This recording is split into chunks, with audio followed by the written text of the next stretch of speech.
Survivors is a group that believes human life is precious and should be protected, starting from conception to natural death. The group proudly declares their mission to speak up for the unborn. Joining us now is Father James Linton, a parish pastor in the Traditionalist Anglican Church. Pastor, this is a complex issue, isn't it? Yeah, well, it certainly is, and it's in reality, it's not all that complex. If these are human beings, then they're worth speaking up for and they're worth protecting. But the water's been muddied by decades of law that doesn't protect them. And from your perspective, if we are going to protect all unborn lives, are there issues in which where a mother's life is at stake or where rape? What about those instances? Can you speak to that? Yeah, those instances always come up, and they are very sensitive, and issues that I've never experienced something like that, and I would go out to certainly a mother who's been raped.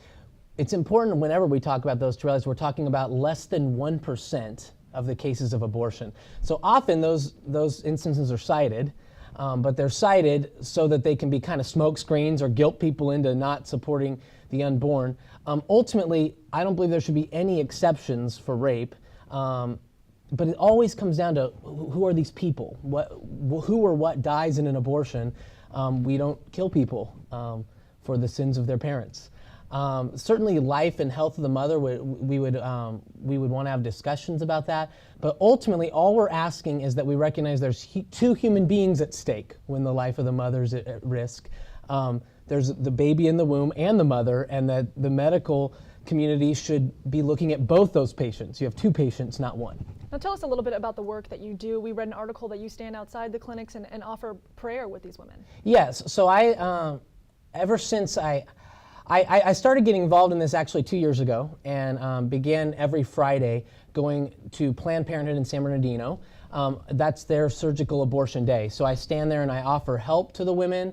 I plead for the life of the children, and I offer to pray with the women as they are, and the men that are bringing these women that are they're abortion-minded people, and I just try to talk to them and offer them help. Have you been successful with changing their minds in any way? Certainly. I think I'm not a good statistician. That's not what I do. But I think I've seen 20 or 30 babies saved since we've been there, which is pretty exciting and fun. And does your group work with other groups that are focused on taking care of these children when they come into the world? Because that's an issue. Certainly. So we have a relationship with the Pregnancy Resource Center that's next door. There happens to be one.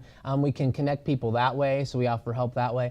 And also I'm connected to a church. I'm a parish pastor, so we have a network of people that we can help link people with, and a church that's willing to help. You know what I found though is that typically these people that are abortion-minded aren't asking for help, and when I offer them help, that's not the issue. And actually, the ones that have turned away have never really taken me up on it. They just needed someone to stand there and say, "Hey, you don't have to do this. You don't want to do this, and there's other options available for you." And that's usually enough for them to say, "Oh, okay, maybe I don't have to do this today." Now, tell us a little bit about the trouble that you face fighting for your issue. I've heard that you were arrested at one point. Yeah, so I was arrested 6 months ago, standing in front of Planned Parenthood. Pleading for the unborn, and that's just a pending thing. Nothing's moving very quickly on that, but so I was arrested 6 months ago and face a pre-trial date coming next month. So here's my question. A lot of conservatives who support the eradication of abortion don't feel that the government should be involved in financial issues. Why do you think the government should be involved in the controlling a woman's decision about her own body?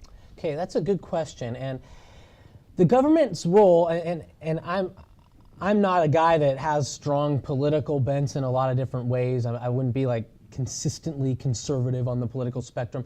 But there is a difference, and government's role is to protect the lives of citizens.